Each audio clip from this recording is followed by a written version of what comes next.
Welcome back to the deep dive. We have a really interesting stack of papers on the desk today. It's an unusual one. It really is. Usually when we do biographies, we're looking at, politicians or tech moguls, figures where the record is crystal clear. You pull the book, the facts are the facts. Right. But today, we're trying to reconstruct a biography from the early days of the internet. We're focusing on a figure from the late 90s, early 2000s. It's a bit of digital archaeology, really. We're looking at the career, the data, and the sort of fragmented identity of Chelsea Blue. And before we get too deep, we have to set the ground rules. We're calling this the clean challenge. Yes. The industry Chelsea Blue worked in, roughly between 95 and 2004, was the adult film industry. We're talking glamour modeling, performance art for adult audiences. Precisely. And the challenge here is to talk about this career strictly through the lens of data, history, and, industry metrics. We aren't here to review the content. No, we're here to review the record of the content, which is actually fascinating because when you strip away all the sensationalism, you're left with this chaotic data set. It's a mess.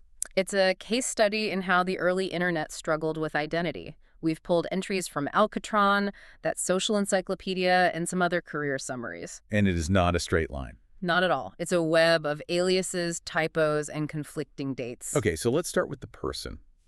Before the data set took over, who is the human being behind the brand Chelsea Blue?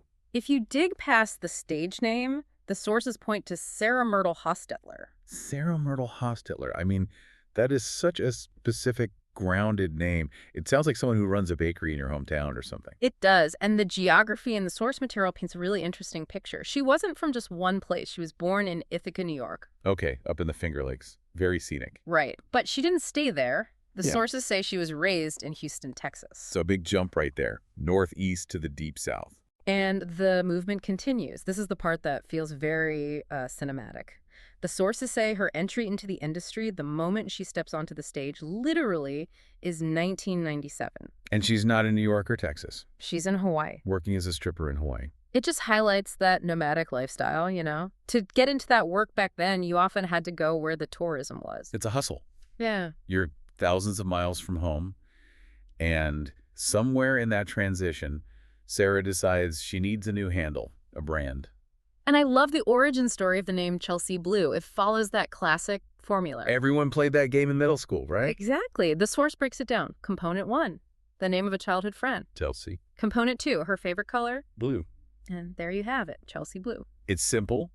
It's memorable. Blue gives it a bit of a mood. It sounds marketable. You'd think so, but this is where the digital identity part comes in. When you try to translate Chelsea Blue into the search engines of, 1999 or 2002, something breaks. Okay, the name game. I was looking at this section in our notes, and I honestly thought it was a corrupted file. It's not a mistake. It's a list of search terms. The source says the confusion comes down to sound versus spelling. Which makes sense. You hear the name, maybe in a loud club, you just guess how to type it. Yeah, and there was no Google autocomplete saying, "Did you mean?"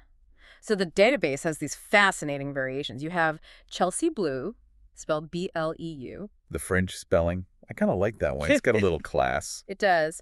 But then you have Brooke Lavelle. That feels like a completely different person. It probably was a secondary alias for a specific studio. That happened a lot. The list also includes Amber Carney. And even that isn't consistent. Sometimes it's A-M-B-E-R, sometimes it's Ambre, A-M-B-R-E. And then we get to the typos. This is like looking at the raw logs of the early internet.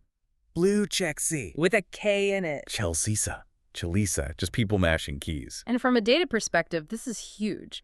It means her identity wasn't one unified thing. It was fractured into 20 different keywords. So her whole career history is scattered across these little islands of bad spelling. Precisely. And that fragmentation, it doesn't just start with her name. It actually affects her vital statistics. We have a genuine conflict in the sources about her birth date. This drove me crazy. We have two reliable sources.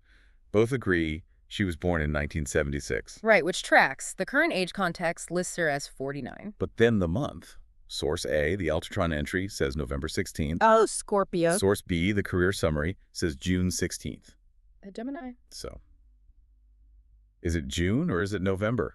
And we honestly don't know. It could be a typo, someone mistaking a handwritten 11 for a 6, or it could be intentional. Intentional. How so? In that industry, privacy is currency. Performers would often change their birth month or day slightly in public profiles.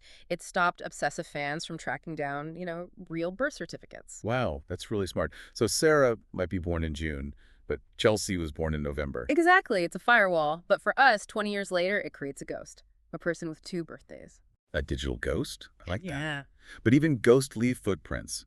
Let's talk about the career metrics. The output is just undeniable. The active window is basically a decade, 1995 to 2004. Which covers the entire transition from VHS to DVD. That's a huge era of change. And she worked right through it. The IAFD, that's the Internet Adult Film Database, lists 129 films. 129. Other sources say over 100, but 129 is a very specific number. That is a high-volume career. More than one major project a month, every month, for 10 years. And these were productions, call times, lighting, travel. That's a serious grind. It is. It shows she was a professional. You don't get booked that many times if you're not reliable. The sources also list the physical stats, which always feels like looking at a baseball card. Height. 5'8", weight 140 pounds. Ethnicity, Caucasian. 5'8" is actually significant. That's on the taller side for the industry. It gives her a more statuesque model-like presence. Right. And I think that presence is part of why she was able to make the leap that we see in 2002. The crossover. This is where the niche world of adult film crashes right into mainstream pop culture. The year is 2002. And we're talking about Snoop Dogg's Hustlers, Diary of a Pimp. Now, you have to understand the cultural vibe back then. Hip-hop and the pimp aesthetic were everywhere. MTV, music videos, and Snoop was at the center of all of it. He was a massive brand. And he decides to produce an adult film. But he didn't just produce it, he hosted it. He put his face on the box. It was sold in mainstream music stores. And Chelsea Blue is in the cast. She is. And the source highlights this credit. It notes that this film was the top-selling U.S. adult film of 2003. The best-selling tape of the entire year. That is a huge platform. It is. It took her out of the, video rental back room and put her on the shelf at Tower Records. It implied she had a look that resonated with a mainstream audience. She fit the aesthetic. Perfectly. But here's where it gets really interesting. So she has the look, she has the volume of work, she has the Snoop Dogg cameo. But usually people assume performers in this industry are, interchangeable. Just bodies. Right. But the data contradicts that. When you look at her awards history, you see something very specific. The nominations. This was the biggest surprise for me. Okay, so let's look at 2003. She gets an AVN award nomination. Which is basically the Oscar of that world. She's nominated for the film Fashionistas, which was this legendary high-budget production. And the category is Best Tease Performance. Best tease. Yeah. She shared it with a couple of other performers. But let's unpack that. What is a tease performance? It's exactly what it sounds like. It's the build-up. It's the scene before the scene. It relies entirely on charisma, body language. It's just acting. It's psychological. It is pure performance art. Mm. It means she could hold the screen without relying on the most explicit part of the genre. She was captivating just by being in the room. And that theme gets even stronger the next year, 2004. Another AVN nomination, this time for the Snoop Dogg film. And look at the category. Best non-sex performance. Best non-sex performance. I mean, it sounds like a contradiction in terms for the adult industry. It really does. You're in a movie made for one specific purpose, and you're nominated for not doing that thing. But think about what that entails. It means hosting segments, doing comedy skits, improvised dialogue. It means she had a personality. Exactly. In a movie dominated by Snoop Dogg's massive persona, she stood out enough to get an award nomination just for being herself on camera. That is a crucial distinction. It suggests her longevity, those 129 films. It wasn't just because she was 5'8". It was because she was funny or engaging. She had that it factor. She was an entertainer, and that's the nuance that gets lost. The data here, actual award nominations, proves that her value came from her personality. Which brings us full circle to the tragedy of the name game. It's so ironic. You have this performer who is clearly talented, can hang with Snoop Dogg, gets nominated for acting, Yeah. and the internet can't even agree on how to spell her name. It's the paradox of that era. She was famous enough to be searched for millions of times, but not institutional enough to have a verified Wikipedia page that corrects the record for everyone. So she exists as Amber Carney in one database and Chelsea with a typo in some search log. It's that digital ghost again. The human being Sarah retired around 2004, but the digital entity Chelsea Blue is stuck in this limbo of bad metadata. It's like a puzzle where half the pieces are from a different box, the dates don't match, the names are wrong. And that's the reality of digital history. We think because something's on the internet, it's accurate.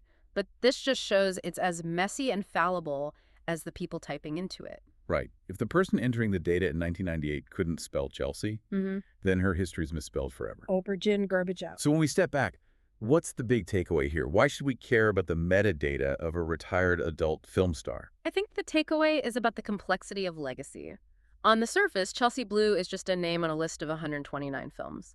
But when you dig in, you see the hustle, the move from Ithaca to Hawaii, the branding, the acting chops. You see the human effort behind the digital facade. Exactly. And it's a reminder that everyone in that database has a story that is probably much more complicated than the tags attached to their video. It makes you want to double-check every biography you read online. It definitely makes me want to spell check my own searches. Please spell check your searches. Chelsea is not going to get you where you want to go. No, it is not. But this brings up a final thought, and I want to leave our listener with this. We live in an era where we're obsessed with personal branding. We curate our LinkedIn, we filter our Instagram, we are the editors of our own lives. We think we have control anyway. Right. But Chelsea Blue comes from the last generation where the internet defined you, not the other way around. Her identity was like crowdsourced by strangers. That's a powerful contrast. So here's the question. In an era of digital encyclopedias where even birth dates are debated, how much of a public figure's identity is defined by the misspellings and typos of the people searching for them? Are we who we say we are, or are we just the sum of everyone else's data entry errors? That's a haunting thought. We're all just one typo away from becoming a different person. That's something to think about. Thanks for diving into the archives with us today. We'll catch you on the next one.